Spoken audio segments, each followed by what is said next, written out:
We are living in the world of Zoom. So it's great to have innovation strategist and Harvard professor Susan Robertson with us. And she has some ideas on how this is mainly for business people and I guess educators on how you can actually connect with people while being disconnected. So thanks for hanging out with us. Thank you. I'm happy to be here. So how do we make this work? Because you and I, we're talking and we're kind of vibing. We just met, but Right.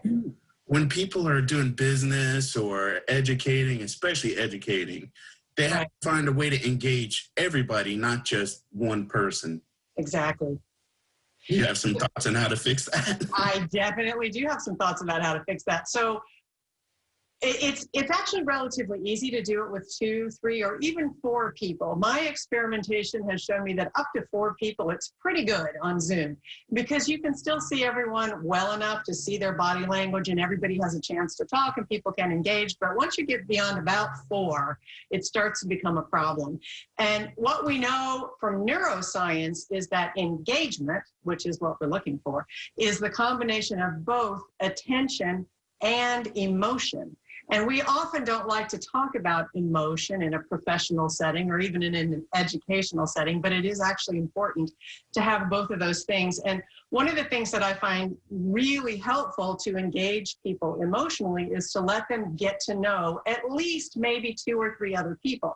So if you have a class or a meeting with 20 or 25 people in it, you really need to put people in breakout groups and give them an opportunity to meet each other.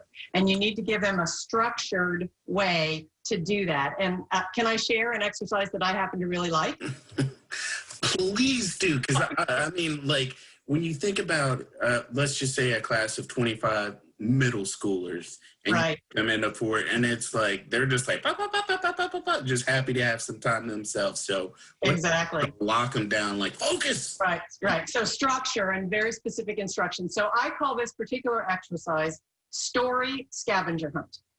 And what you tell people to do is you give them 5 minutes exactly, and you tell them we're going to start promptly in 5 minutes, and you tell them to go out into their own home and find 2 objects.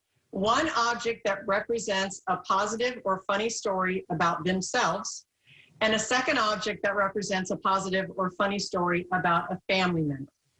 And then when they come back, you put everybody in breakout groups, small groups, 3 or 4 people, and each person holds up their object. So let's say this is one of my objects and this is my other object. And the rest of the group decides which object they want to hear the story. So the group has some say in it. So you as the person have to be prepared to tell the story of either object. And you give each person just 1 minute to tell their story. And you go around and you also, I forgot to say at the beginning, you say somebody in each group be the timekeeper. So they set a stop clock for 60 seconds and each person gets 1 minute to tell their story. And this entire exercise takes about 10 minutes, including the instruction and them finding the objects and telling the story. And it's so worth the engagement they get because now they know a funny story about everybody in their group. And granted, they don't know that about the whole group, but just engaging with a few people sets the tone of what you're trying to do. And if you have an hour's worth of a meeting or an educational session, 10 minutes of getting people truly engaged, meaning engaging their emotions, is worth the time invested. I'm engaged. You got me. So I know there's some other tips that go along with attention, but let's go ahead and pivot to emotion. So give me something I can do to emotionally engage with people I'm disconnected from. Well, one of the things that we know that people need in order to be emotionally engaged is to feel heard. So here's another particular activity that I find incredibly useful. It's called 1, 2, 4, all. And it's because that's what you do. So you give people the topic. Let's say if it's a business meeting, you say, here's what the problem we need to solve. Think about this individually, that's 1. Or if it's an educational environment, here's the topic we're going to learn about. think about what you already know about it individually, and you give them 1 minute to do that individually. And then you go to 2, which is you pair people, so now 2 of them, and the 2 of you now come to some conclusion, right? So you have a minute or 2 to discuss your differing points of view and come to one conclusion. And then you put 2 2s together to make 4. And now the 4 of you have 2 different viewpoints now that you've come together. And again, the 4 of you are to come out with one conclusion or one recommendation. And then after 4, you go to all and you come back to the big group. And what this does is allow everyone to speak.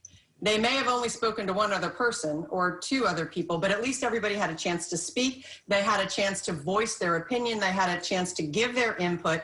Even if it isn't to the entire 25 people, they've had a chance to be heard. And their input has gone into whatever the larger output is going to be for the group, because their input has gone every step of the way in their group. So this really allows people to be heard and feel emotionally engaged. Is there anywhere online people can connect with you and maybe pick your brain for more of these tips and innovations? Sure. My website is susanrobertson.co, and that's not a typo. There is no M. susanrobertson.co. All right. Well, thanks very much for spending some time with me. I'm going to use your notes and see if I can make these interviews even more engaging. Excellent. Thank you, Rance. I'm happy to be here.